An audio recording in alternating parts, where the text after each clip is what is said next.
ഭഗവതേ വാസുദേവായ. നമസ്കാരം. ചൈത്രമാസത്തിലെ ശുക്ലപക്ഷ ഏകാദശിയാണ് കാമദ ഏകാദശി.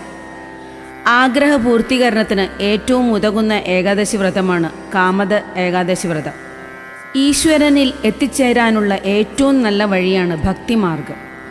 നമുക്ക് അനുയോജ്യമായവ സ്വീകരിക്കുകയും അല്ലാത്തവ ത്യജിക്കുകയും ചെയ്ത് വേണം ഭക്തിമാർഗത്തിലൂടെ സഞ്ചരിക്കുവാൻ. അങ്ങനെ അനുയോജ്യമായ ഏറ്റവും പ്രാമുഖ്യമേറിയ ഒന്നാണ് ഏകാദശി വ്രതം. എല്ലാ ഏകാദശി വ്രതങ്ങളെക്കുറിച്ചും ഐതിഹ്യങ്ങളുണ്ട്.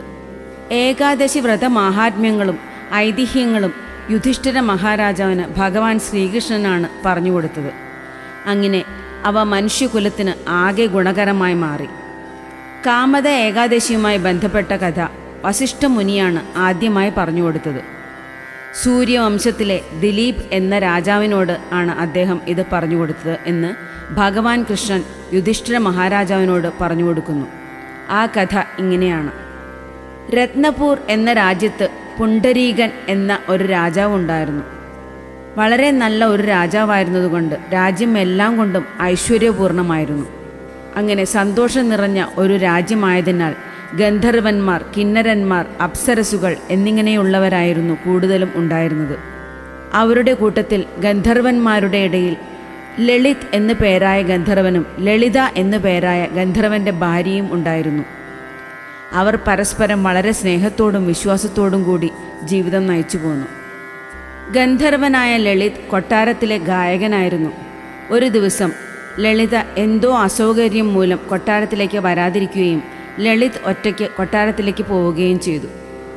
അന്ന് ഗാനം ആലപിച്ചുകൊണ്ടിരുന്നപ്പോൾ തൻ്റെ പ്രിയപ്പെട്ടവളായ ലളിതയെക്കുറിച്ച് ആലോചിച്ച് ഗാനം പാടിയതിൽ അപശ്രുതി വരികയും ചെയ്തു. രാജാവിൻ്റെ വലിയ സദസ്സിൽ അപശ്രുതി വരുത്തി പാടിയത് ഇതെല്ലാം ആസ്വദിച്ചു കൊണ്ടിരുന്ന കാർക്കോടകൻ എന്ന നാഗം തിരിച്ചറിഞ്ഞ് പുണ്ടരീകനെ അറിയിക്കുകയും ചെയ്തു. അതു കേട്ട രാജാവിന് കോപം സഹിക്കാൻ കഴിഞ്ഞില്ല. കാരണം ഇത്രയും വലിയ സദസ്സിൽ ശ്രദ്ധയില്ലാതെ പാടി അപശ്രുതി വരുത്തിയത് രാജാവിനെ അപമാനിക്കുന്നതിന് തുല്യമാണെന്ന് കരുതി പുണ്ടരീകൻ ഗന്ധർവനെ നീയൊരു രാക്ഷസനായി തീരട്ടെ എന്ന് ശപിക്കുന്നു. അങ്ങനെ രാക്ഷസനായി മാറിയ ലളിത് കാട്ടിലേക്ക് മടങ്ങി. ഇതിൽ വളരെ ദുഃഖിതയായി തീർന്ന ലളിത ഇതിന് ഒരു പരിഹാരം തേടി അലഞ്ഞ് ശൃംഗി മഹർഷിയുടെ അടുക്കലെത്തി. കാര്യങ്ങളെല്ലാം കേട്ടറിഞ്ഞ ശൃംഗി മഹർഷി കാമദ ഏകാദശി വ്രതം അനുഷ്ഠിച്ചാൽ ആ ശാപത്തിൽ നിന്നും മോചനം നേടാൻ സാധിക്കുമെന്ന് പറയുന്നു.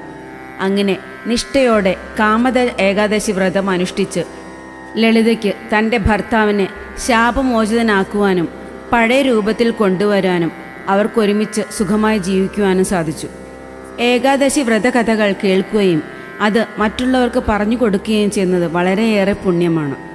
മറ്റുള്ള ഏകാദശി വ്രതങ്ങൾ പോലെ തന്നെ അവരവരുടെ ആരോഗ്യമനുസരിച്ച് സമ്പൂർണ്ണ ഉപവാസമായോ പഴങ്ങൾ മാത്രം ഭക്ഷിച്ചോ ഉപവാസമെടുക്കാവുന്നതാണ്. ഏറ്റവും പ്രധാനം ശുദ്ധിയോടും വൃത്തിയോടും കൂടി നാമം ജപിക്കുക. ഭഗവാന്റെ അനുഗ്രഹം ലഭിക്കാൻ ഇതിനും വലിയ ഒരു കാര്യം വേറെയില്ല തന്നെ. ഏകാദശി തിഥി 2025 ഏപ്രിൽ 7 രാത്രി 8 മണിക്ക് ആരംഭിച്ച് ഏപ്രിൽ 8 രാത്രി 9:12 അവസാനിക്കുന്നു. ഏപ്രിൽ 9 രാവിലെ 6:18 8:45 ഇടയിലാണ് പാരണ വീടേണ്ടത്. ഏപ്രിൽ 8 പകൽ 2:55 ഹരിവാസരം ആരംഭിച്ച് ഏപ്രിൽ 9 അതിരാവിലെ 3:39 അവസാനിക്കുന്നു. ഹരിവാസര സമയത്ത് അഖണ്ഡ നാമജപം വളരെയേറെ പ്രധാനം. യഥാവിധി ഏകാദശി വ്രതം ആചരിച്ച് എല്ലാവർക്കും ഭഗവാന്റെ അനുഗ്രഹം ഉണ്ടാവാനായി പ്രാർത്ഥിക്കുന്നു.